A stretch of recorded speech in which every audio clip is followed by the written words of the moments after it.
I know you don't smoke weed. I know this. But I'm gonna get you high today. Cause it's Friday, you ain't got no job, and you ain't got shit to do.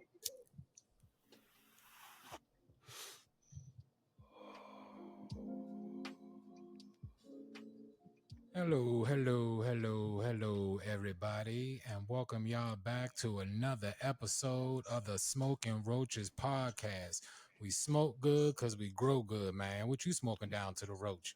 Today is a special event today. Well, first of all, let me introduce my homie, Coley Comedian. He's here with us also as well. What's going on, Kodog? What's good? We up in the building today. What's good, Kofi? Ain't nothing to it, man. You see, we got special guests in this joint, man. Not the specials of all guests. You know, we've been putting this man blessings in the air on the show, so they finally get to meet him for itself. You know, this is behind the scenes, man. Been helping us, build a podcast on the low, man. Thank you for all your support and your help, ladies and gentlemen. Mr. Thomas Terrell himself, Mr. Teezus, the comedian, man, Mr. One Man Show. A few things. He dropping the good specials for us. Man, what's up? How you feeling, T? What's going on? I know y'all smoking down to the roads, but I ain't smoking nothing. That's all right. You can light an incense. Man, I tried it once when I was younger. That's back when it was reefer. I don't know what y'all smoking there. Yeah, you don't want to smoke this. You don't want to smoke this. You smoke reefer, something different now. Yeah, if you smoke reefer, your last hit. You smoke this, you gonna see Jesus for real. You gonna have one with talk. Yeah, I'm good. I'm good. While back, and the Mexican one. Hell yeah. Hey, Zeus.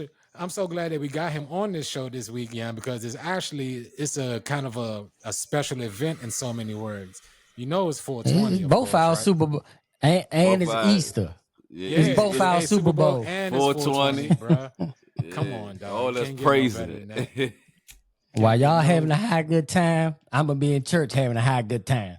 Nah, we praising at the burning bush. That's all. We blazing the burning bush. All got a little bit. Y'all gonna be Moses for Easter, huh? Yeah, that's all. Oh, okay. Got to do something out here, man. That's dope, man. That's dope that we can bring the two worlds together like this, man. We two totally different followings and things of that nature, and we still can come together on something like this and celebrate on both sides of the book, and not have to worry about being judged or anything like that, man. It's all about love. It's all about love. That's what we get high off love on this episode. Not love boat.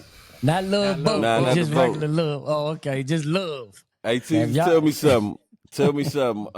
What's the real 411 in the church when it comes to the devil's letters, homie? Tell me how y'all spit it to the congregation about going out there smoking weed and dancing with the devil with the Oh yeah, well, it ain't in the Bible, so if it ain't in the Bible, I don't go along with it. Ain't nothing about that in the Bible, so yeah. It ain't nothing in there about Jesus and his 12 homies smoking by the river, and nothing with Mary Magdalene with the plug and from Nazareth. Come on, homie, it's something in there. It's too many words in there. Yeah, but them words ain't in it. All other words may be in it, but them words. Oh, all right, there was it ain't sanctioned yet. See, I think Teezus is holding up on the side because they might not be called marijuana or weed in the Bible, but I do know a thing called sage and frankincense, and all those things as well. So y'all burning. Nah, they burn the sage. My neighbor was burning the sage the other day to get the bad enemies out, and she had eviction notice on her door. So I said she must be the bad energy. No, boy, that's how it works. I never understood how that they get into that sage. Like the ghost gonna really be like, "Ooh, you burnt a raw stick. You got them from Amazon with a funny smell, and I'm gonna leave out your house because you did that." Like, come on, it smell like toilet water. I don't know, depending on how stinky it is. Trust me, it work. It'll clean up that and some salt. It would get some demons up out your business. Man, yeah, salt give you high blood pressure too. Yeah, so one demon leave, another demon come. Yeah, that's how it is. Yep. That's how it is out here, man. So, Teezus, brother, what you been up to, man? Man, getting over being sick. I'm about 85%. Just had a kidney and pancreas transplant. I thought I was under the medication. When you come out of medication, you be hallucinating, sort of like what y'all doing the regular, right? So y'all will be used to it, right? So I was like hallucinating. I thought they gave me a BDL. but it was a catheter, so you know. Oh damn. Yeah, I thought they gave me a little extra. Yeah, He thought he was in the game. He said, I'm about to go do movies. I thought I was Mad Dingo. I told him check my ancestry. Man, I'm glad you back on your feet, man. Blessings to you, brother. I know it was a little struggle you was going through, but you know it showed the test in your faith and your belief, you know, and you still got a story to tell, brother. So, you know, a lot of people don't know how to cope well with life and death when we get in those situations. So main thing is you know, you get yourself better at 100% because you got your family to take care of, and then your responsibilities on top of that. Somebody got to hear your story one day and say, damn, I'm going through this, and if he can make it through, you know, I can make it through. So man, stay strong, bro. That's all I can tell you. I'm glad you said somebody need to hear my story, but I'll let y'all lead the conversation. I was gonna actually ask you about it. Like, what was if you don't mind speaking, what was going on? You said you had a pancreas. How long you been dealing with this? You weren't like Chad Boseman just hiding it for 6 years and then finally decided to tell it's somebody. past 6 years. Yeah, that's funny. But speaking of that, like before I go to the story, man, people would talk about you, man. Like I had people talking, man, you getting black? What you must be in the sun? But it was like the dialysis that was making my But I've been going through this whole thing, this whole process. This year would have been 20 years, man. Oh man. Yeah, so it all started with diabetes, and diabetes caused so many other things. Like you could lose, like I done had eye surgery, man, and nobody ever known because I was on stage half blind. So still performing, man, you could lose a limb. You know, a lot of people lose limbs. But for the men out there, what I want you to know is instead of going blind and losing a limb, you could get something what they call ED.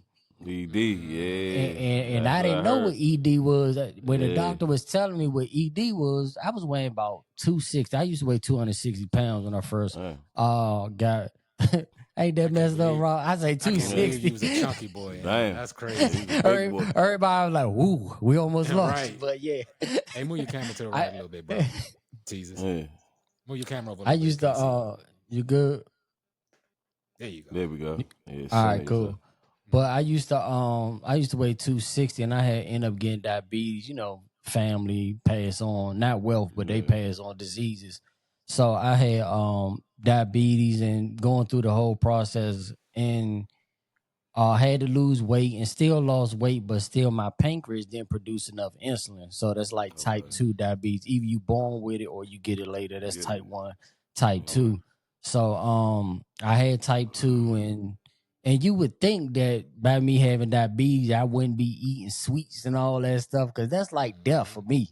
You get what I'm saying? But that ain't the case. I was still eating. You know what I'm saying? So it caused it caused my pancreas to shut down all the way together, and that's what caused the kidney failure was me having diabetes.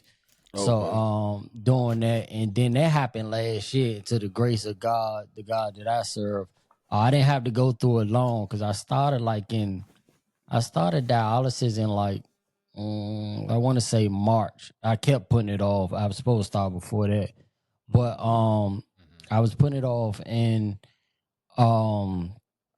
I started in March, and I was just like, man, I can't go through this in life because you hear the horror stories of people waiting on kidneys, and people die, like thousands of people die waiting for a kidney transplant, and like I don't really have no. Take a lot of people out. And dialysis, like if you know anybody or any of your listeners know anybody who on dialysis, man, check up on them because it takes a lot on your mental. Like, and just sitting in that chair watching things happen, man, you gotta actually try to pull yourself together. And the crazy thing is we do comedy. You get what I'm saying? So I'm going through the most, but I gotta make the whole auditorium or whole whatever laugh. And I'm like, man, I could be the one, looking for a laugh. So going through that, but like I say, through the grace of God, the whole process was done, I'll say 6-7 months. Like some people still waiting to get a call from a kidney. And my only scary part was, kidney transplant happens either one or two ways. It happens between you got to get a living donor or you have to get it from somebody deceased.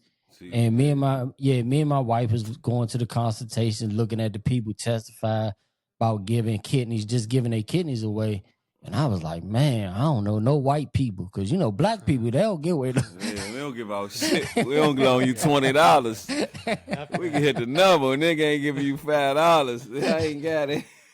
It's like signing your soul over to the devil. They be like, all right, I save your life, but what you gonna do for me? Yeah, they gonna so yeah, man. So I was like, man, I live in DC, so a lot of people die every day. So I was just looking at the news and like, come on, man. Waiting for a nigga to drop to fit your kidney. He said, you about my height. He said, how tall was the officer? He said, officer. He's like, shut up, y'all. They talk about how tall he was. I think he was my height. Light skinned nigga. But the problem is in DC is too much fentanyl on it, so it wasn't. They didn't want to give me too much DC fentanyl. or Baltimore, you'd have been done. Yeah, too much fentanyl. But yeah, man. The process happened. And thankful, I always thank God, but I like to thank my wife too, because she was handling it on the medical field. Yeah. And it made it a little easier going through what I had to go through, because she was handling like the business part of it. Yeah. You know what I'm saying? So you ain't have to stress. Yeah, because men, we don't know nothing about like God even when I go to the doctor now, I just be like, call my wife, man. Funny story. After I got my kidney transplant, I was going back and forth to the doctor, and I had to go one time without her, and I was like a little kid. I'm like, well, what do I say to the doctor? Like, I don't know. Niggas lost. Yeah, so I was just like, hey, the doctor came and I was like, I'm gonna put you on speakerphone and just step away from your desk, because I don't know nothing about health, man. To this day, I still don't know nothing. Like, if she go away and God call her home, or the devil try to claim her, I don't know where to put nobody. But man, I'm lost, man. I don't know what to do. You know what I'm saying? He one of them old people when they wife died and he died 2 weeks later. He said, baby, I couldn't wait. I'm on the way. Right. Yeah, I be there took the wrong pills. I be there killed my food self, not even know what's going on. That nigga committed accidental suicide for taking them wrong. He took his 6 o'clock medicine at 8. And then the crazy thing is, she be like, I thought I was gonna get a break for you. I like, nah, we up together. I'm on your ass.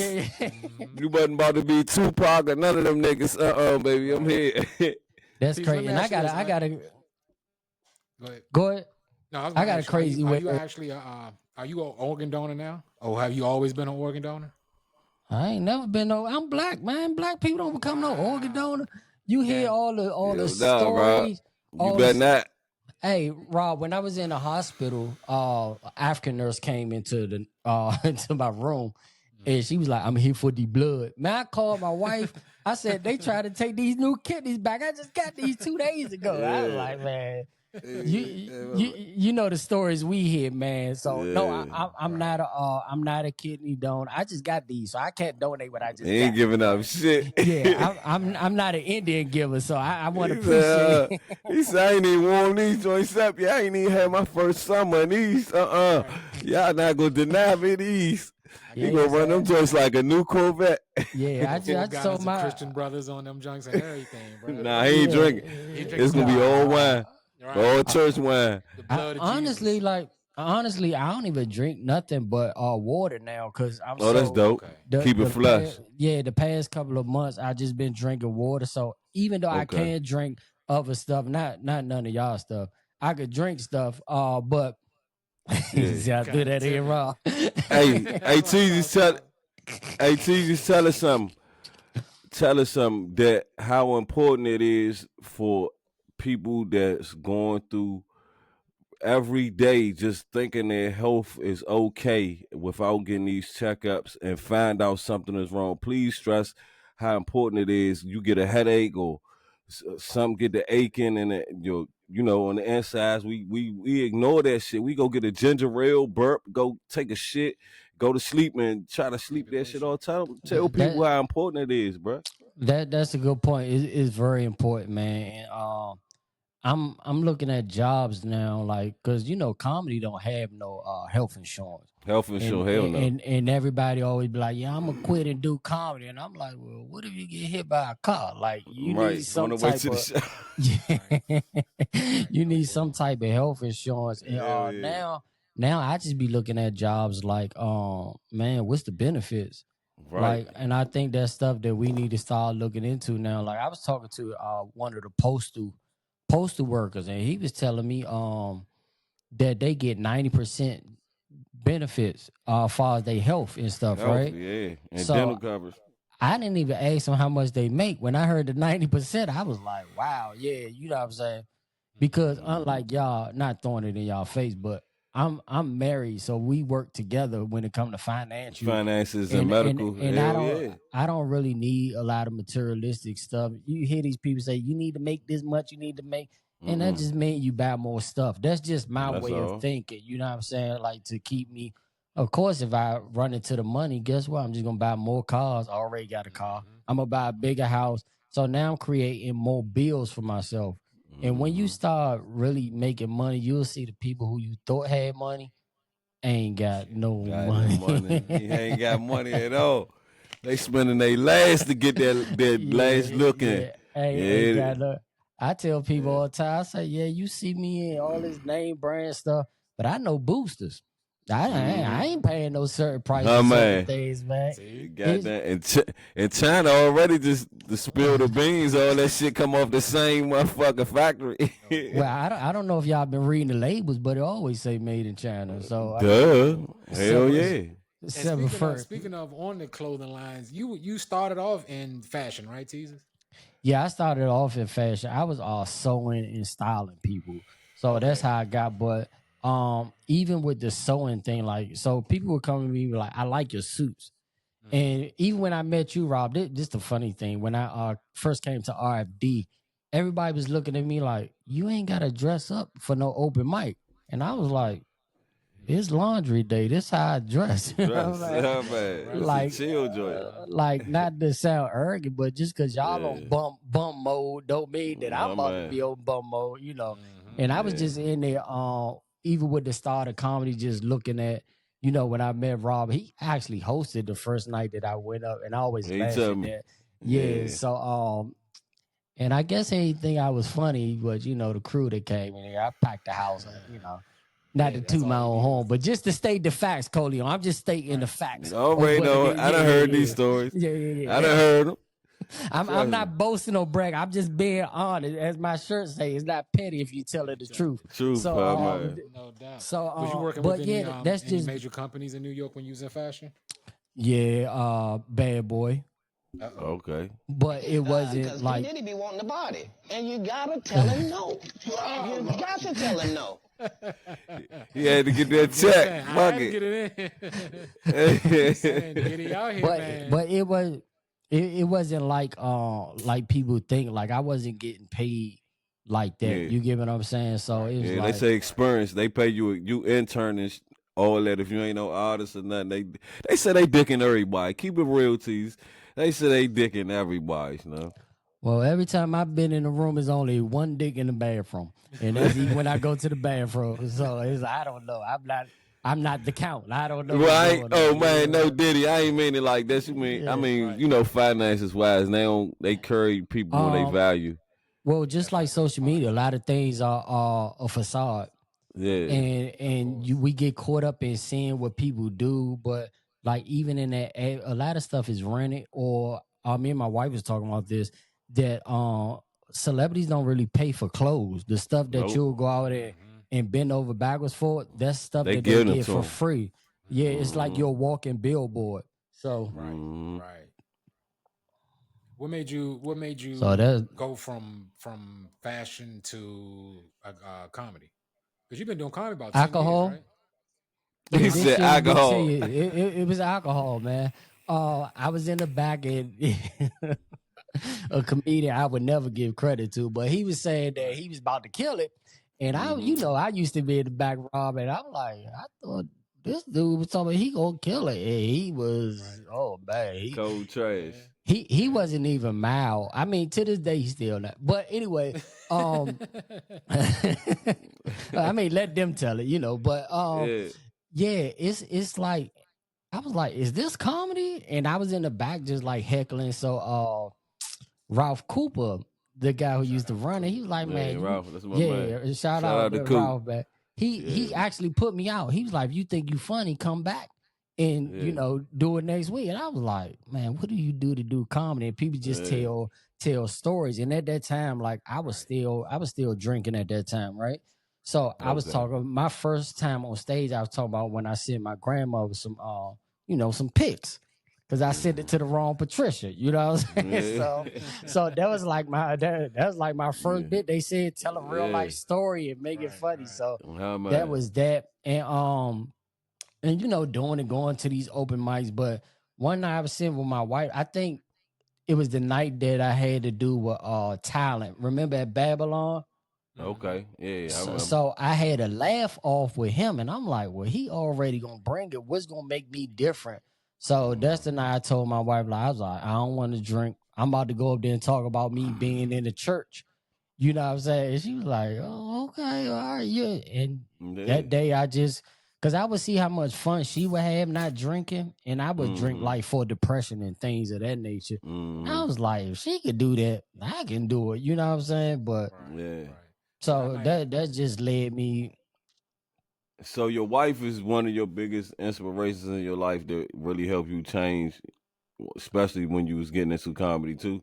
Oh yeah, she definitely helped me accept myself more, because you know how sometimes you want to fit in because you don't really know the lane. Because when I got in comedy, I thought everybody was famous. They on these flyers, and I'm like, y'all ain't making no money. Just like social media, everything looking good.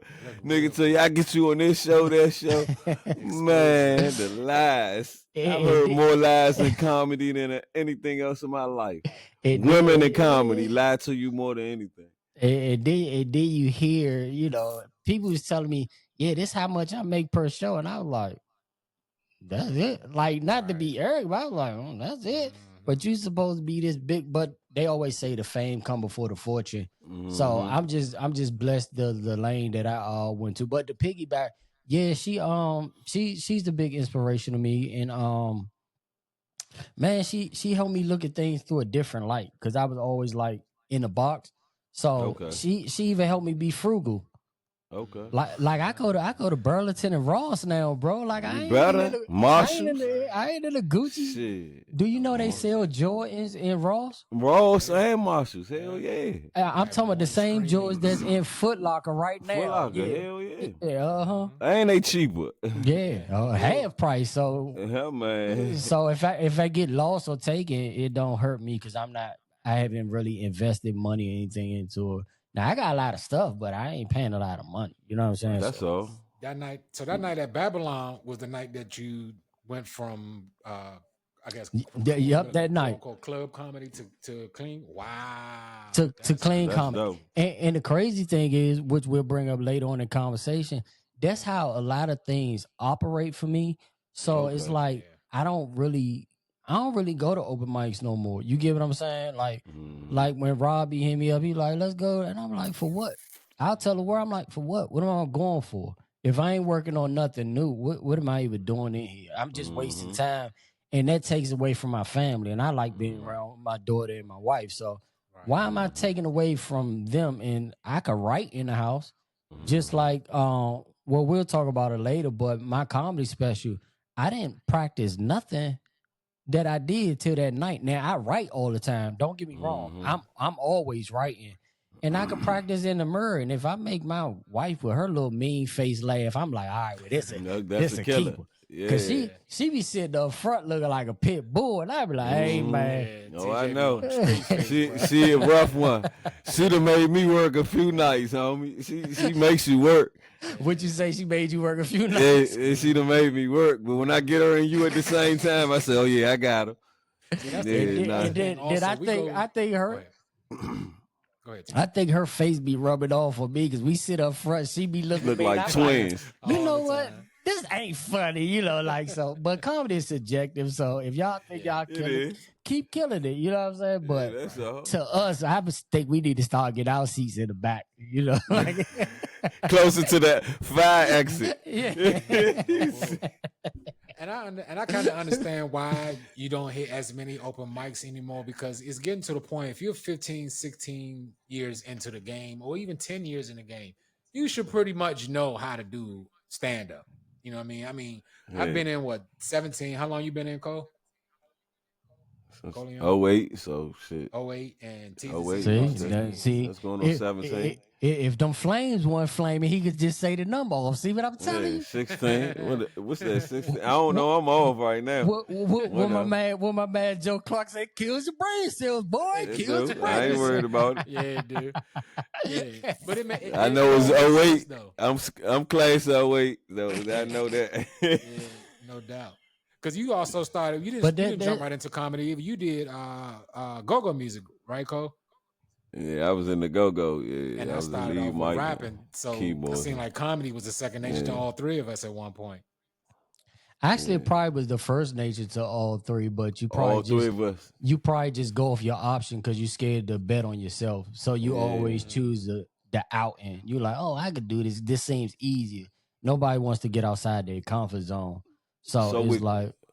So with me in comedy, I was 7 years old watching Eddie Murphy Raw, and I thought then I could do it. And then, like, growing up, I always heard teachers and people say, man, you should be a comedian. And then when I got into it, I looked up, I was like, damn, transition 20 years later, I'm doing this shit. This shit is crazy. Yeah, like an aha moment. And that's what success is, like doing what you want to do. It ain't, I mean, to me, that's what success is. We just said that, had that talk the other day, too. Yeah, I can't say what nobody else success is, but, like, because a lot of people, like, you probably graduated with some folks, and they been saying, I'm about to go to school. You like, that's 25 years ago. You still about to? You ain't did a class or online. You ain't did nothing. So he's certified. Yeah. You do CPR. You ain't even got CPR certification. You about to go back to school. And my goal in comedy was not to be the funniest, but to be the most impactful. Yeah. Because if you go to a comedy show and you got 12 comedians on the show, you like, tell me what they joke was. I don't know something about their mama. They can't tell you word for word. But if you leave something that's impactful, then they be like, man, he was doing this or he. So that's my goal. Like, I ain't trying to be no goat, because goats is hard headed. So hell yeah. I'm more of a sheep. Yeah. Nah, you right on it. What's your perspective on comedy now, as far as a whole in general? Like, do you feel as though it's watered down? Do you feel as though people can't say what they want? Do you feel as though that stand-up comedy has lost its oomph because of, I guess, internet and social media? I don't think that is watered down. It's some dudes who I actually like that are newer comics. You know Shula? I'm a fan of his. I like Shula. They're internet comedians. That's their lane. That's internet. But I think where it get messed up, where they think, to me, because I've seen some internet comedians and like trying to headline, and it's like, ooh, this is brutal. Because you can't do skits on real stage. Yeah. And they get murdered. Yeah, this is actually like a real art form. What I learned once I start, man, I read books on comedy. Like, so I study comedy. You get what I'm saying? Because comedy is like we students. Like therapy is like therapy to a lot of people. But what I was saying was, I don't do the open mics because a lot of time you could get discouraged by your own people or second guess yourself. You get what I'm saying? Not thinking you funny because you in a room full of comedians who not gonna laugh at your stuff. It's not like back in the day where somebody would say, I think you should add this to the joke. Or, you know, well, that's rare. I'm not gonna say it doesn't happen. I just don't. But know not like back happen. then. Back in the day, it was if a motherfucker knew that shit was funny, he'll give you something to add on to it. And even with comedy shows, if everybody's talking about the same thing on the show, so you got like these comedy cliques, I guess you'll call them. So Politic crew. if everybody's talking about the same thing on the show, where does the show? Do it go up, down? Is no Now people don't it's put the straight. show. It's on the same line. Yeah. Yeah. And like I don't mind being John Paxson. I ain't even gotta be Michael Jordan or Scottie Pippen. Just let me get a shot Get in in the that's gonna game. help this show. Yeah. So that's my take on it. On the clean side too. It ain't just oh man. It ain't just on Yeah. but comedy is comedy. So I don't know. I don't call it clean or like I just on which I would say the church side is no better. So I kind of figure it was cutthroat on that side too. yeah. Anything, Especially it's the business. Because one thing that's the side of comedy. I notice a lot of our vets that have put over a decade in comedy, like you said, packing those open mics, try to buddy up with this crew. Then 3 years later, they with that crew. They don't learn the business of comedy. They don't understand the part that, hold up now, okay, I come to an open mic, but this ain't no football team or nothing. We all a different brand. We all have different points of view, but we all here to do the same job. The job don't change. It's just how you do the job is what changed it. And I think it's more comedy getting more like rappers, especially with the innovation of stand-up comedians on the internet that want to be stand-up comedians. So a lot of people are geared to go to comedy shows now looking for what they see on the internet. So slapstick funny. It's both going both ways. And so what's your advice to young comedians nowadays, Teezus, to get back to the art form? Like you said, it's a beautiful art form. I wouldn't have got into it if I didn't think it was intriguing and challenging and beneficial in my life. Get the young comics that you talk to. I know you get a lot of young comics on both ends that come up to you. Oh man, Teezus, I coach a special, man. How you do this? What's your advice for them now, just going through from what you see? let me just piggyback on something you said first. You said go ahead. we at open mics, we all doing the same job, right? Yeah. It ain't a job. You're at the playground. Jobs pay you. I just wanted to. True that. True that. so True so a that. lot of people just playing. I on the mean, playground. well, I mean, just to work. I mean, to work your shit out. That's what I mean. We did it. It's a job at the open mic to work your shit out. Like I said, my the way that I operate, everybody operates something different. But I just tell real life stories, and they just happen to be funny. You get what I'm saying? Like, and if you sit down and write your life down, then you can't worry about nobody stealing your material. You get what I'm saying? So everybody say, well, who got it on TV first or who did this? But to the young comics, what I would say is nothing. Because I'm still learning the game. And it's not like Hey, that worked too. I don't really have nothing to tell you. Like I'm constantly learning. Like I don't have it. But the thing I will say with anything, this not comedy, this just life. Be consistent. Because you can't be hot for 2 minutes and then you think that. Prime example. I'll throw it up under the bus. I don't even care because ain't nobody Go helping ahead, me. Man. We ain't got no cut cards. Yeah. So like I don't want to seem shady, but so we go to open mics. We all start out the same place, right? And what do they say? You seen them on BET Comic View. Comic View came out 40 years ago, man. Ain't nobody saying nothing. You know what I'm saying? Man. or you go to these things and I understand people got their favorite joke, but the whole set is the whole set from we 89. Seen 40 years ago. Yeah, 89. Like, so to me, and like even with doing specials and stuff, so I found out that people want to hear certain jokes. But me, honestly, I get tired of telling the same joke. You get what I'm saying? Hell Especially if I go to the same place all the time. Yeah. So I don't like. So I'm just in the house, man. Have the stuff that I come up with, man. I talk about something that me and my wife had a conversation, and I think it was funny. Like prime example, when she had this crazy dream, and I told the dream on my special, and I'm looking at her like. She looking at me like, you remember that dream? Yeah, it was funny to me. You get what I'm saying? Like, so, and you a Gemini, so I got like a crowd of people in the house because I don't know what personality she gonna be on that day. So I can pretty much work out in the house. That's all. And if you build your brand, this what I will say. building your brand and not trying to please everybody. Because like I said a few minutes ago, comedy is subjective. So what I will say is find your tribe. You ever heard that in school? Find your tribe. Yeah, find your tribe. And if you trust your tribe, then your tribe trusts your conversation. So it's easy. It ain't like you got to work hard or pull teeth. Like, it's just a conversation. So for me, I don't know if that's encouraging words or not, but that's just how it that's works all. for me. That's the answer I wanted. You said you ain't had nothing to tell them. I know you had something to tell them. Don't do me like that. Well, I ain't got nothing to tell them. I'm just talking about me. So, Them Jews, bro. Them Jews you driving, Teezus. Yeah. That's what they. Because one thing you said, I'm gonna go back to what you said about consistency. I got 3 rules to this.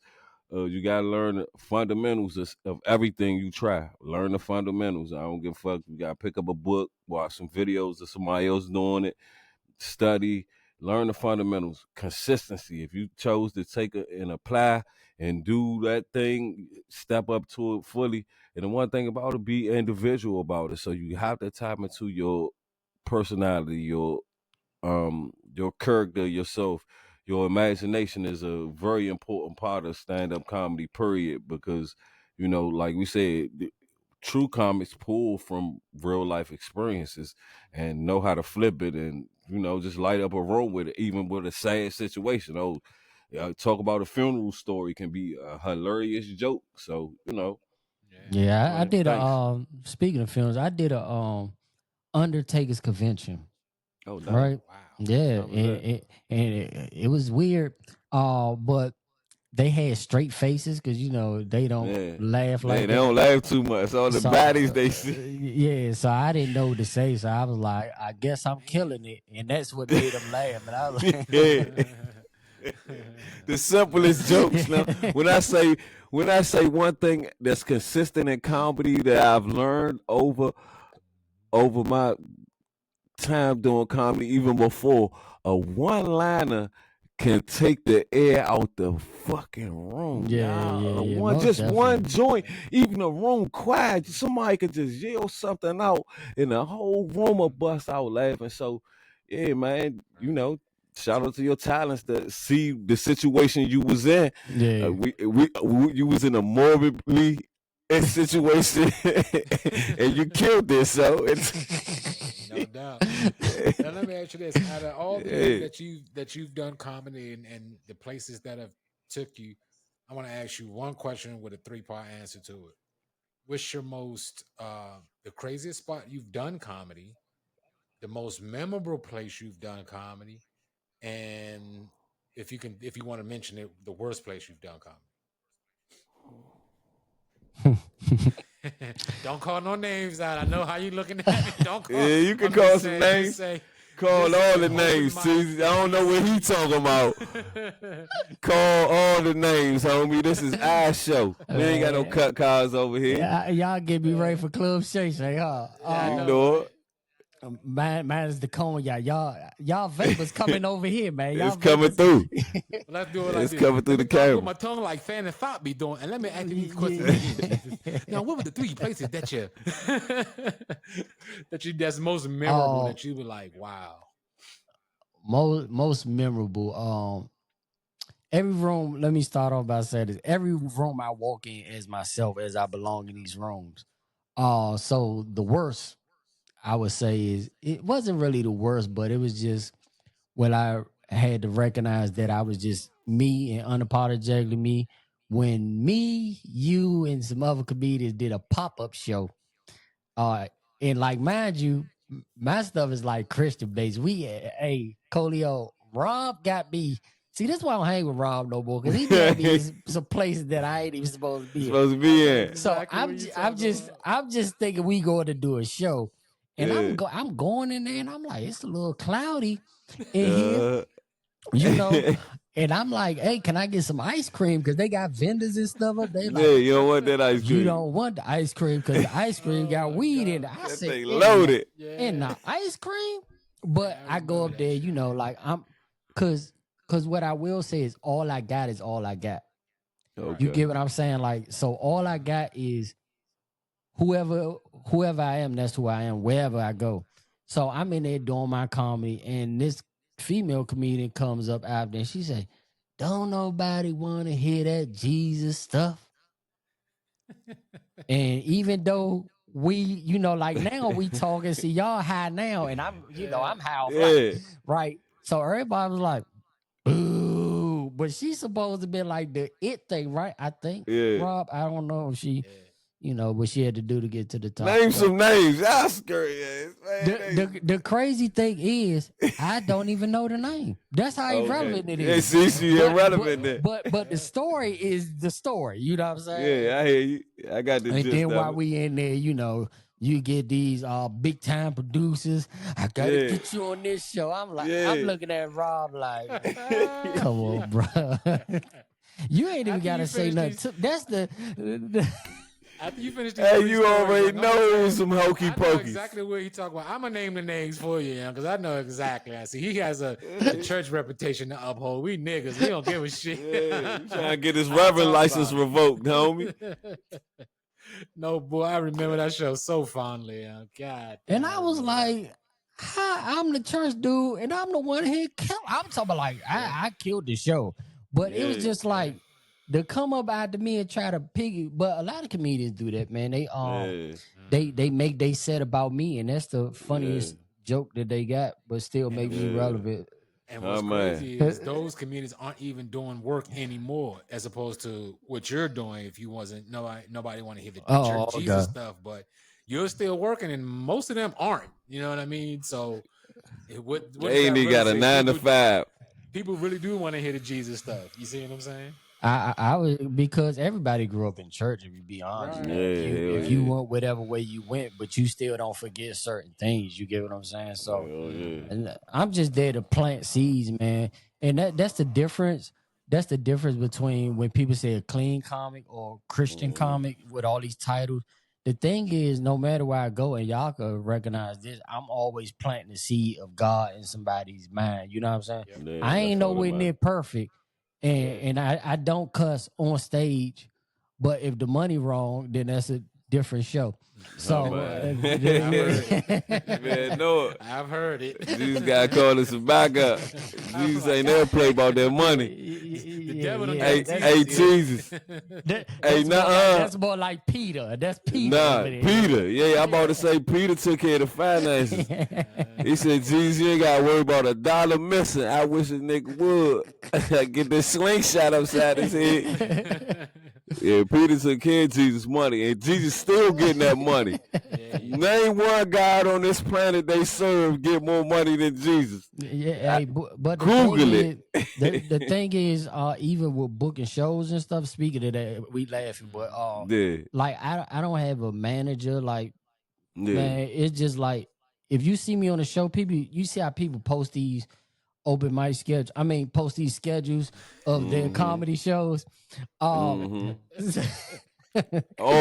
mics. How you schedule all open mics? But I don't I don't do that because, you know, God opens doors, so shows just like pop up for me. So it's, pop up, yeah. And look, and kill at every show. I've never seen a bunch of comedians that never say, "Oh, I had a bad set tonight." Everybody kills every night. You know, that's everybody crazy. Kill every night. Ain't never bummed out in front of all 6 people. But man. So the best place, and I wouldn't say that's the best place, but I'll say the most life-changing place, and I'll tell this story, was the Vegas and Monique situation. Oh yeah.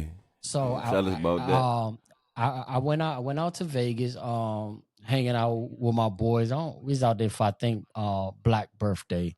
And we was out there for the Stellar Music Awards. That's like a gospel Billboard music award type thing. So that's what we was out there. So while we was out there, Monique had just did the show talking about how she was getting blackballed and all that on and she was on the Steve Harvey show. Do y'all remember that? And Steve Harvey was like, "We got kids to take care of, and it's this." She was like, "Well, it's about integrity." She was like, "Well, what about the respect game?" And I respected her for saying that, like, because as Black people, we do a lot of shucking and jiving. So I just wanted to tell her, you know, thanks for having integrity. That's what the whole thing of going to the show was about. And I went out there, you know, looking how teasers look, you know, fly. Turn the heads. Hey, sequence stuff. You know what I'm saying? Like Elton John mixed with little Michael Jackson. They know. But went up in there and stepping in certain rooms. If you dressed a certain type of way, people got to be like, "Who are you?" Like you got to be somebody special. You got to be somebody to be dressing like this, or you got to have a lot of something. It's a story to you. So did that and so I was just telling her things for having to tell her. I was like being a young comedian myself, and she stopped me right there. She said, "Oh, you a comedian?" I said, "Yeah." She said, "Well, what you doing tomorrow?" So I was like, "Nothing." Mind you, we was going to the Stellar Music Award. And I'm thinking in my head, I said, if this lady asked me to open up for her, forget that award show. Yeah. Oh, man. So she said, "Do you want some time tomorrow?" I was like, "Yeah." So she said 8 or 10. So I was like, maybe she was asking that I have 8 minutes or 10 minutes. Right. So I was like 10. So she was like, "All right, well, you opening up the 10 o'clock show." Wow. Just like that. Killed it. Killed it. She was like, this when people was like, "Oh, she difficult to work with and all that." And I'm like, that's not my story. Like, cause so I did my thing. Long story short, I did my thing, but I did church stuff. But I made it relevant to what was going on. Her crowd. Yeah. So I was talking about how my pastor told me come out here, to Sin City, but come in the Spirit. And I was like, man, I gotta get my money back because I flew Spirit Airlines. And, you know what I'm saying? And then I was like, he telling me it's a lot of sin going on out here. I say, but people real religious out here. I say, y'all should hear the people in my room next door. I just be hearing the lady, "Oh, Jesus, yes." And I knocked on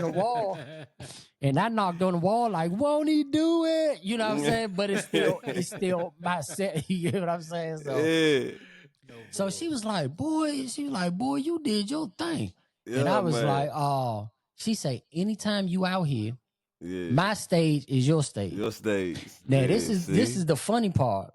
Everybody start, "Oh man, congratulations, brother. I believe in you, brother." Friends from everywhere now. I ain't seen nobody at the family reunion, right? So I get home excited, telling my wife, I'm like, "You should have seen me on stage." And she say, "You know what? I would have loved to see you on that stage because I know you showed up." And I said, "For real?" She said, "Yeah." I said, "Well, next week we going to Vegas." She was like, "What?" Now, mind you, Monique ain't pay me to come out Vegas. Nah, she ain't need to. But your stage is my stage, my right? Stage. Yeah, okay, man. So this was called by vet. So I didn't even go out there to perform again. So I went out there. She like, "Teezus, what you doing out here?" I said, "Well, my wife wanted to see you, and I came out here with the boys, but I wanted to bring my wife out here." Yeah. "What you doing tomorrow?" Oh, man. "What you need me to do?" So we were supposed to fly home, and this the part that make my wife mad. But we were supposed to fly home that night after the show. Monique said I can open up for her tomorrow. "What you think I'm doing? You think I'm going home?" Hell nah. So my wife in the room packing her clothes. "Ooh, it would have been nice to see you, babe." Yeah. All that. I said, "Oh, you gonna see me?" I done changed flight. Man, my wife All is that. pissed. She like, "Well, when you cancel the flight?" I said, "When I went in the bathroom." Like, so. Oh, man. So, and that's what I was talking about, like building those relationships, because Monique had ended up coming here right after we had got married. We went to Miss Sylvia Traymore 50 year she anniversary. loves Sylvia. Yeah, she loves Sylvia. Yeah, so so we went to Miss Sylvia thing. And you got the comedians, the who's who, the hometown heroes. Oh, get out the way, little guy. But then when the big people making way for you, now it's like, "Hey, brother, I'm the little guy. Leave me. Let me be. Yeah. So that was life changing, because I guess people felt that, hey, if Monique giving him a chance, I could give him a chance. And I'm like, to do an open mic. But so glorified. So that was that. But my greatest accomplishment have to be a few weeks ago, man. This comedy special I got coming out is like none other. Like I've even impressed myself with Man. this. And this is not my only, of course, this is not my only comedy special, but just investing in myself and believing in myself and putting that work in where you see other people say they doing stuff and you like, I'm not waiting on nobody. So that's my greatest accomplishment, not sitting around waiting on no deals from Netflix ain't calling us. Let's be Hell honest. no. And I got bad knees and little lips, so I can't do nothing real for a Netflix deal. So Man. yeah, Because P. man. Diddy be wanting the body. And you gotta tell him Yeah. no. You Gotta tell them all no. Ain't nobody Yeah, trying to do so anything. We good, bro. yeah, we Netflix good. trying to party. And we are in an era to where as though you can make a way for yourself, and then like I say, build your tribe. Big shout out to Guy Kev on stage, man. He's going around. He's not doing stadiums, but if you doing mega churches, it's the same thing. You're killing. You know what I'm saying? And like Tickets sold before you got there. Everything Yeah. already sold out. and the thing is, what I like about it, like I always compliment people like that because it's like you're opening the door for me. Like you're one comedian, right? But it's 52 weeks in a year. Now you may be there. I don't even need to be in the top 10. I heard Earthquake say I just need to be in the top 52 That's all. comedians so I can travel and be somewhere once. You know what I'm saying? Once a year. So it's like I ain't trying to be number one. I'm just trying to be. You know, everybody trying to be the next this or next. I'm just trying to be the first me. So yeah, those would be my three moments. I guess you'll say. Okay.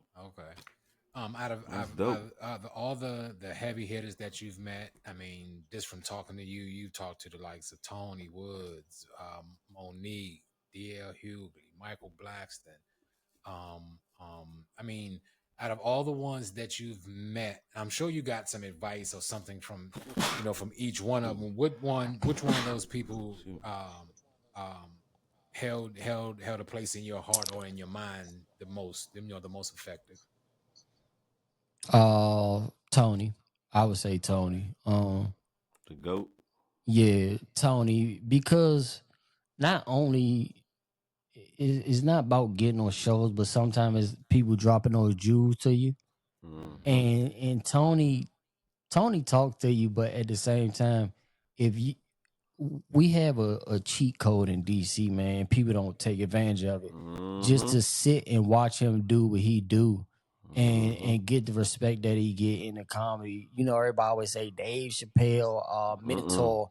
But it's like if you really see how that's like sit down watching Picasso do a painting and you aspire artist and you only could draw stick men and you believe in your stick man, but seeing Picasso actually take this stroke and you like, I see how he controlling the crowd and things of that nature, which is a curse as well, because if you round Tony a lot or around any comedian, you start to pick up their habits, meaning like their mannerism, they traits, like on stage, not but so you'll find yourself doing something like you may hit the mic and you're like, I don't hit the mic. Where did I see hit them? But you done already hit, but you know where it come from because your mannerism come from subconsciously took it in from a good one. Certain people. So it's not like you stealing, but it's just like I've been seeing it. So it becomes like second nature. Like so, And that's but it's a lot of I have a great Tony Wood story that I always like to mention every time I hear his name. Matter of fact, it was a show that we did out in North Carolina. We was out there for the mayor's thing down in North Carolina. Was the Greensboro or Greenville or something, North Carolina? And we was doing shout out to Chevy's mama, the mayor. Yeah, the mayor. She the mayor. Yeah. And like ain't no. Oh, Chevy's mama. That's why he act like that. You ain't tell me that nigga mama was the mayor. Yeah, his mom like a real mayor, not like no Ward 8. Nah, she like Murray and Burry type shit, right? No, not like Murray and Burry. She don't do drugs. No, I'm just saying she a real mayor. Oh yeah, she real. Yeah. So we was all set to go ready to go do the show, and me being me, I was just like nervous. I was pacing back and forth. I was shaking, smoking cigarettes back to back when I was smoking cigarettes, and I came outside to calm down or whatever, and Tony came out that drunk. He was like, "You nervous, ain't you?" I was like, "Yeah." And I'm like, "You're not, Tony?" He was like, "Yeah, I'm nervous. I don't know who these people are. I don't know how my set gonna go. My set might go any kind of way." Just the fact that him saying that he was nervous too made me feel like, okay, even the greatest still gets nervous. It's normal to be nervous. You know what I'm saying? But to make a long story longer, I end up going in there, doing the show, knocking out the park or whatever. I come back out in the into the parking lot, you know, hyped up that I did such a good show. And Tony came up to me. He was like, "Oh, you feel better now?" I was like, "Yeah." He was like, "Guess what? I wasn't even nervous the whole time. I was just giving you advice to make you feel good." That's something right there. That's some legendary stuff right there. Just in the fact that he was able to understand where I was coming from, make me feel comfortable enough to go up there and do what I had to do with no problem at all. That's just being, you know what I'm saying, a good teacher or whatever the case is. You know what I mean? Yeah, one thing I always respected about Tony Woods is that, and I can speak on the light of how he treats me. Tony, if he know you funny, and he could be having a conversation with a bunch of other people, and you walk up or walk past, he'll introduce you to people and be like, "Man, watch out for this guy. He funny." And that's what he do ritualistically to me. He just did it to me at a Baltimore show in the middle of the set in front of the whole joint. "Hey, man, Coleone in the building. Hurry up and get off the goddamn stage in front of everybody." He that type of dude, and I always loved his energy. Like, he treats you like a little brother or a nephew. And Teezus, you hit it on the head. And me and Rob always talked about this, that DC comedians that had a blessing or a chance to come across Tony, or people like Mike Brooks or Sylvia Traymore, Chris Thomas, that, man, and they really took an interest in you, that lets you know you on the right path, and you know they give you extra motivation for, like you said, you don't get paid for this shit every night going to them open mics, but you might walk into a somebody that's on a level that be like, "Damn, if I ain't come out tonight, I'd have missed this quick conversation," and that's more valuable now in the beginning because that builds the character. Yeah, a lot of stuff off stage is more important than stuff that's on stage. Hell yeah. So you got to be out here networking. Yeah. Not for me. So you said not for you. Not for me. For real? Not for me, man. I just don't never know how to start talking. Once the conversation start, I'm good, but it's just like crazy. I don't know. Like, I used to go through that shit too. It wasn't never like a nervousness or nothing. It just be like, God damn, what joke should I start off with? Yeah. And it took me to become a host to learn how to break the ice with audiences. So that was one thing I still pass down to young comics. If you get a chance to host, that'll really help your timing and your comfortability dealing with the audience and breaking in your jokes. All three of us were hosters at one time, because I hosted a couple of spots as well before RFD. Cole, you've hosted couple spots, and then you and the Draft Uniontown Draft House, and then Teezus, you've done damn, what's the poetry? God damn it. Shit.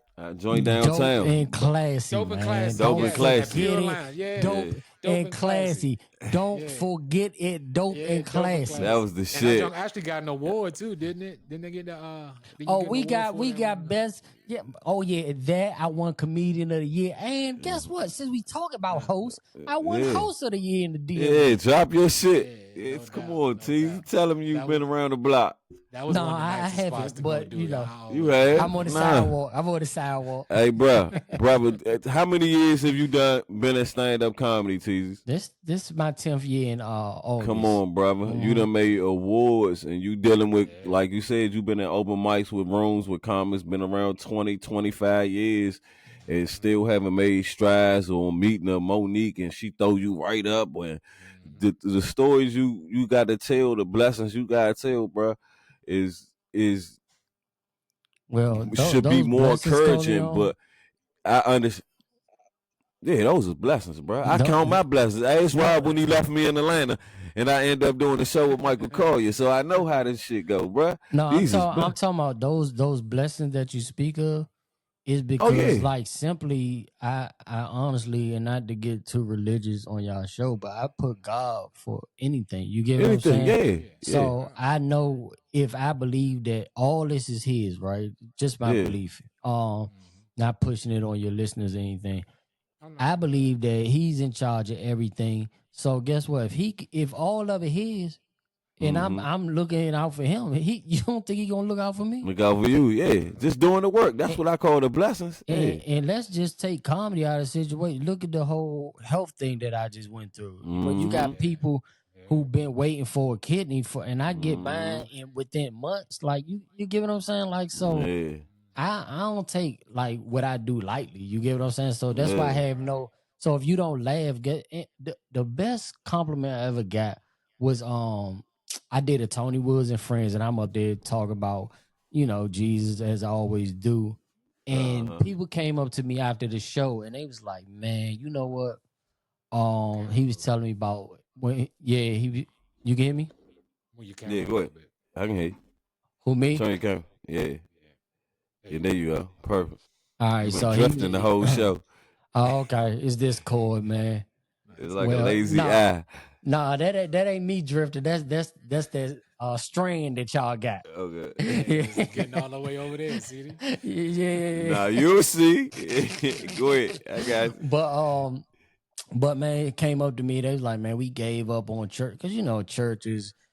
You got some good churches and you got some bad churches, and apparently the bad churches get more attention. When they want to lock the doors for 40,000, that get more attention than people like, I don't go to church because the people in there. I'm like, well, you go to open mic anyway.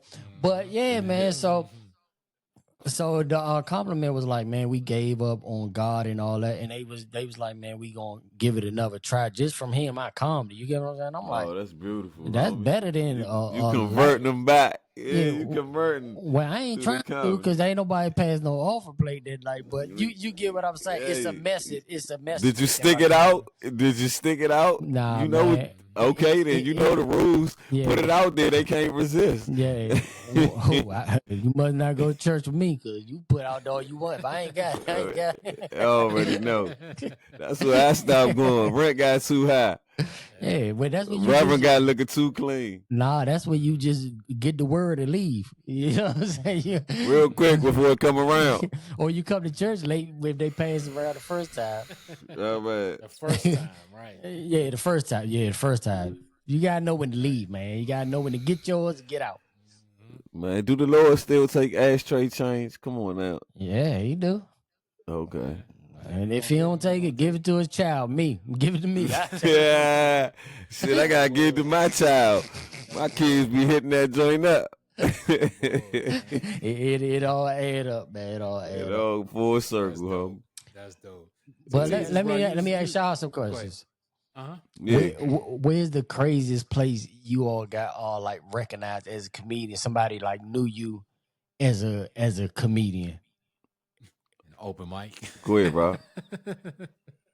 In an open mic. That's where it was at. Mine is probably on the street and in the mall. Shoot, I done had a few people over the years just walk up to me, be like, "Ain't you the dude that do Big G?" I be like, "Yeah." He said, "Man, you funny as shit, man. You in, man, when your next show and all that." So I done made a lot of networking through that, and then I got noticed in the mall a couple times for the green cups and shit. Youngest ran. I was like, "Ain't you the dude on Instagram? We drinking out the green cups with the funny videos?" I was like, "Yeah." So that's about the two: Forestville Mall and Iverson Mall. Oh yeah, so they know you in the hood because both. Yeah, that's all I need to know. As long as I'm pumping in the hood, Snow, I'm all right. Craziest place. I got recognized out in public like that, because I'm an introvert. I'm to myself, so I'm trying like ducking and dodging around corners with my hoodie up type thing. You know what I mean? They keep calling him Stacy Carver every time he come outside. I know, right? Hey, Stacy Carver. They say Ricky Smiley. Oh, who is you, cuz? Oh, I thought you was Ricky Smiley. I was in the daggone airport in my work uniform, walking down the daggone terminal. Somebody called me Ricky Smiley incognito. Hey, Ricky, like, little brother. You know what? I don't want to laugh, but the truth is always funny, man. We wouldn't be telling it if it wasn't. We always so said enough be doing other shit. We be construction workers Hey and man, hey Rob, I don't know. soul singers. You might have to run to the dome down there. Hey, say, look, they told me, do a set on this. Say they told me you was my father. Yeah. Got all them kids anyway. Yeah. No bull. Yeah. I don't know the way Cat Williams talked about him, bro. I don't know if I want to make that claim, bro. I'd rather stay to myself because Well, they ain't got nothing to do with your relationship. You could be Shit cool with with him. two people. yeah, Right. yeah, I guess. I don't know. Nah, As I'm long as talking they to don't try you. to put you in the dress. That's all. Exactly. Oh man, Mm-hmm. I don't know. Exactly.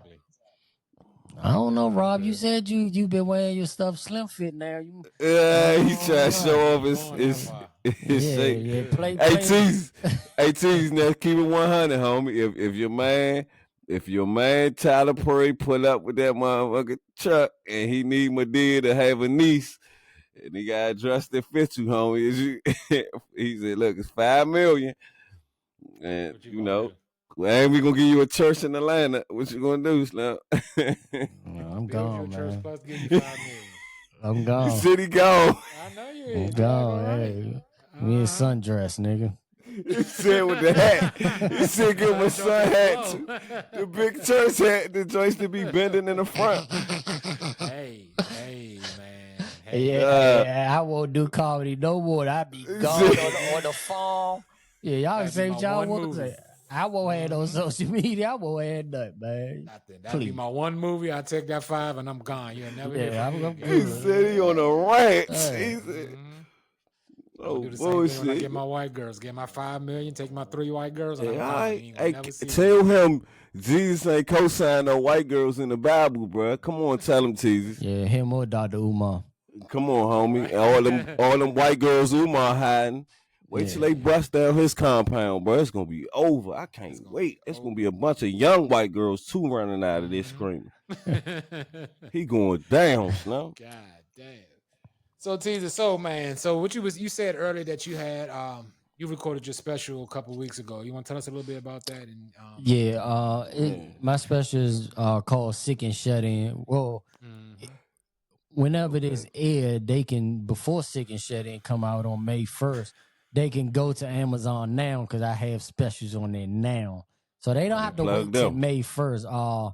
The first one is Not Petty If You Telling the Truth. That's basically the motto of my life. Then I got Comedy Disciples 1. Comedy Disciples 2 will be dropping later on this year, and I'm dropping another solo project at the end of the year. But the one coming out May 1st is Sick and Shed In. It's basically talking about my journey of my sickness and all that, and trying to is very entertaining, but it's also informational. You get what I'm saying? To get people better on their health and stuff like that. But like you say, we always laugh through our pain as comedians. So I got some crazy, crazy stories. It's definitely gonna be a hit. You know what I'm saying? As well as the other ones. So is the secret of your specials is just like taking portions like a year out your life and putting everything together and dropping it like that, or just going along? You got a lot of stories already written. You just been waiting to get out. How does you? Well, like I told you, the hardest part of this special was and Rob was there to witness. Thanks for being there. Because comedians don't really show up for other comedians, but y'all do. Y'all show up for me, and I appreciate that. Not saying that's why I'm on a smoking podcast, but y'all my friends. Yeah, and it's the bloodline. Yeah, so I just figure we both could push our agenda at the same time. That's all. Right. That's the way that the universe works. But the hardest part of this special, because like I said, I'm talking 20 years of my life, so I'm telling stories that happened over 20 years. And when you usually look at a special, it's like 1 hour. You look at comedy special, well, some is 45 minutes, but most comedy specials should be an hour, right? So as I'm doing the special, I'm looking over at Rob. He like, you over an hour, and I'm not even like, I haven't even told half of the whole everything. You get what I'm saying? So I ain't want to be doing like a part one, part two. I told before I filmed, I said, man, I may drop like a 2-hour special. And you know what I'm saying? Like and it's just and the thing for me was what made me excited about this project is that I kept the room's attention for that long. Like, long time. And it's just, and I wanted to work more on my storytelling. I remember a book Rob told me to get when I first started doing comedy called A Comedy Bible. And it's a part in there that says like act out. Usually I just talk and I'm slick with the wordplay type thing, but this time I acted it. So I had everything out. I had more fun doing this one. You get what I'm saying? Like, and it makes it way more funny to see the act out, because I never really act out. My type of comedy is like witty, to where I'll say something like a double entendre. Yeah. I went to DC. Yeah, I went to DC public schools. Thank you, Cole. But me too. I know a few words. It was one of them. I say one of them. But that's usually, so it'd be like, did he mean this or did he mean it? So that's the funny part with me, because like I said, I don't cuss on stage.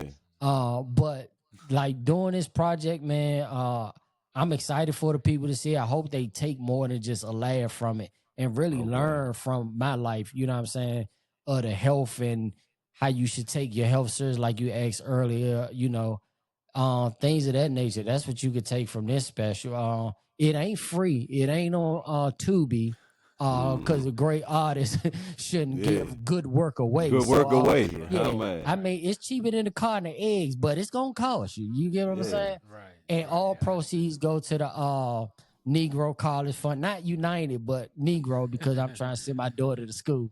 So and my wife's shoe fund. So that's where the money go toward. Gotta keep a happy wife, happy life. No, happy spouse, happy house, because everybody need to be happy. Yeah. That's how it go. But if the wife ain't happy, there is hell. So so that's where my money goes towards my family. But I take pride in taking care of my family and not having them want for anything. And we ain't no zillionaires, but we blessed. You get what I'm saying?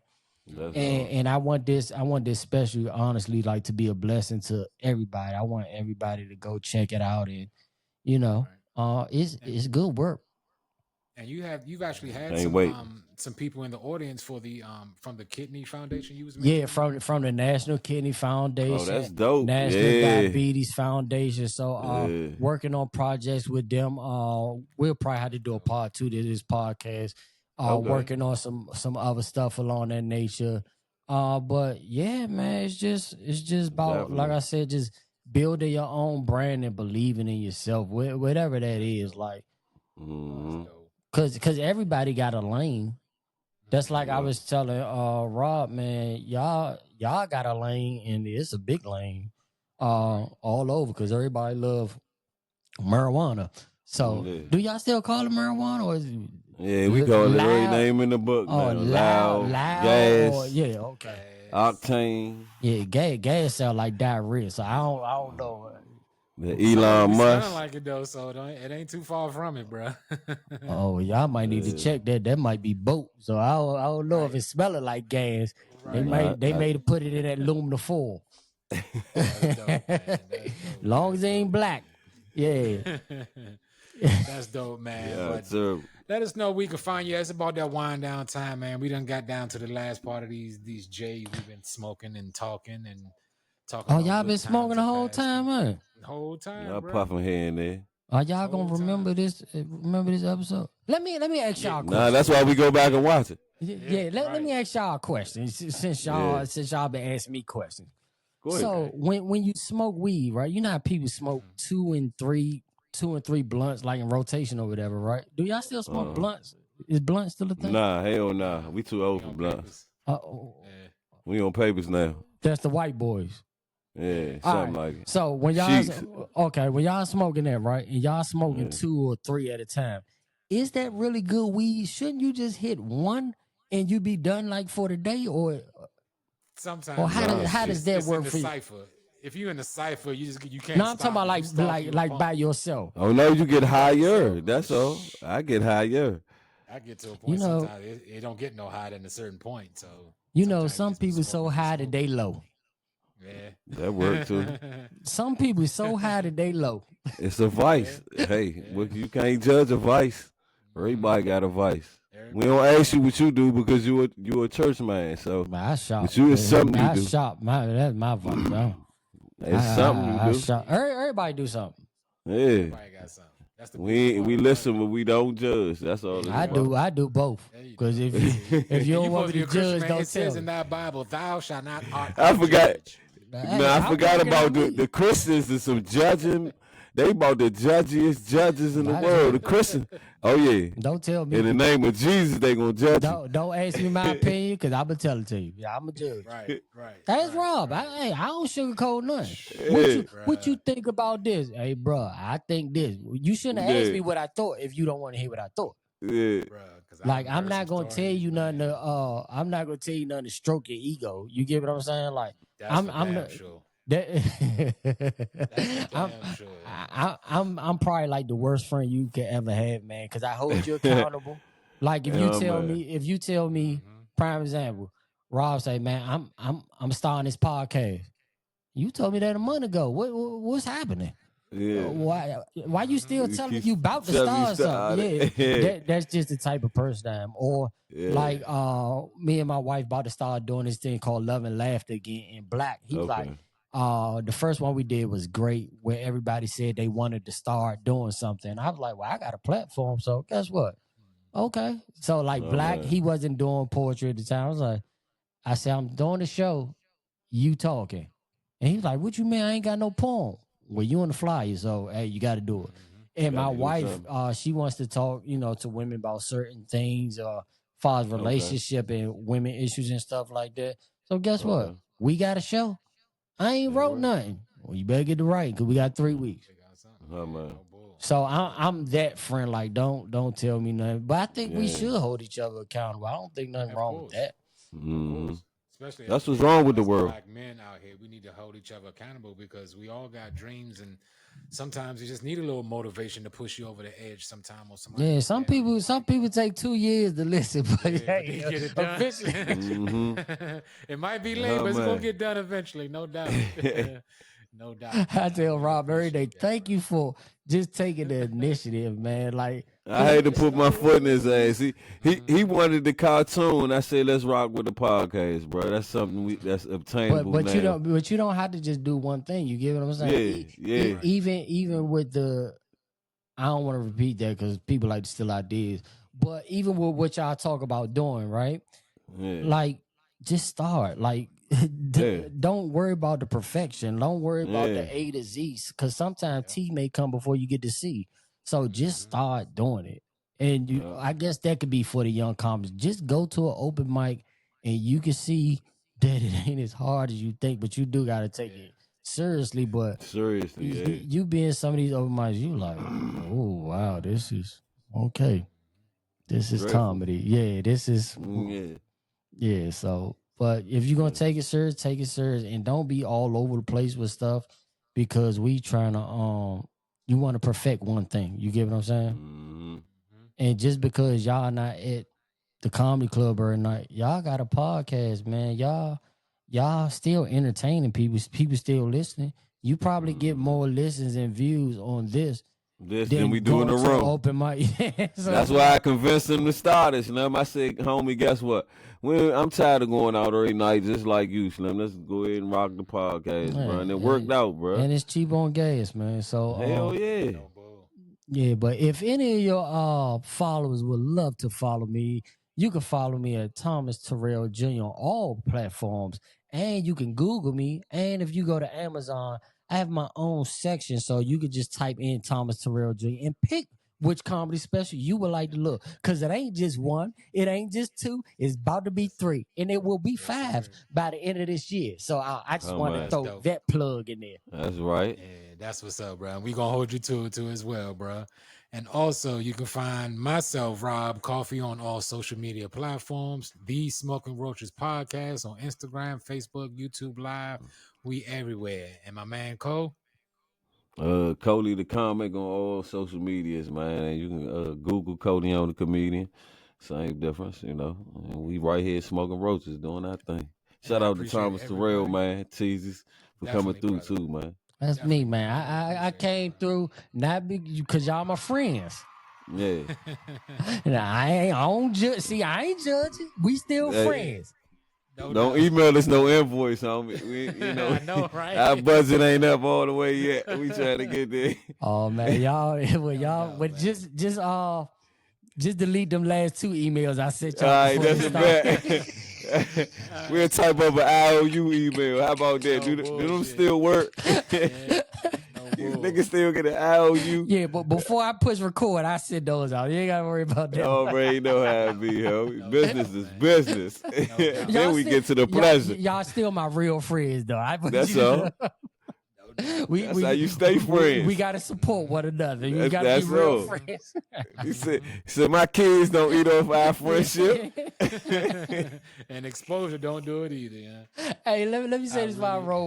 When you say your kids, when you got people who support you, man, like even my wife, like people think like my wife be having free tickets to my show. My wife pays Yeah. because I'm not there yet. You get Respect. what I'm saying? Like, so it's Yeah. like, I mean, even though she gonna get it back, but still, the fact is that she paid for tickets. Yep. So I be Respect. having people like, That's well, I'm family, and I'm like, okay, well, What that mean? the Eventbrite don't know. I don't have no family friends. This Right. These people want their money. No bull, man. Yeah. So when people say, don't forget about the little people, I got a list. I got a list of Yeah. everybody who ever been to any of my shows, whoever supported Yeah. me. I got a list. Yeah. So I got a list too, no. No doubt. I ain't. No, I'm talking about like It's a small list. I got physical lists. Like I got the list Yeah. from the sick and shed who brought tickets. I got the list. Oh yeah. Yeah. Oh, I he got- keep the numbers. Yeah. Some motherfuckers can lie later on down the line. Yeah. Hell yeah. That's how it's Receipts supposed of, to do it, bro. ain't nothing like receipts. So if y'all don't want me to forget about the little people, y'all gotta start coming to my shows That's all. so I can get y'all on the list. That's Start right. If supporting you all want to make three it of on that us, list. man. So I can get y'all on the list. Yeah, we working hard. No doubt. Hey, when you gonna do another Saints and Sinners for me and Rob to come up in there? You know, we ain't been sending too much lately, but Well, at first I was saying Rob had a peculiar cologne, right? yeah. But the church folks who came to the last, Rob didn't have the cologne on, right? Okay. You know the pine cologne. Yeah. Right. But the church The folks essence. had the pine cologne on. He It said, was "Well, the exact opposite. this the one day that I didn't wear my cologne." I said, I'm proud of you. One day at a Yeah. time. One day at a time. Right. Yeah, I definitely appreciate y'all, man. We gonna catch y'all on the next episode of Smoking Roaches podcast. My And man y'all keep Teezus, supporting these guys, man. Corleone the Thank comedian, you. and I am Rob Coffey. Y'all have a good one, man. Peace. All right. Hey, I know you don't smoke weed. I know this. But I'm gonna get you high today. Cause it's Friday. You ain't got no job. And you ain't got shit to do. All right. Hey, that was dope, y'all.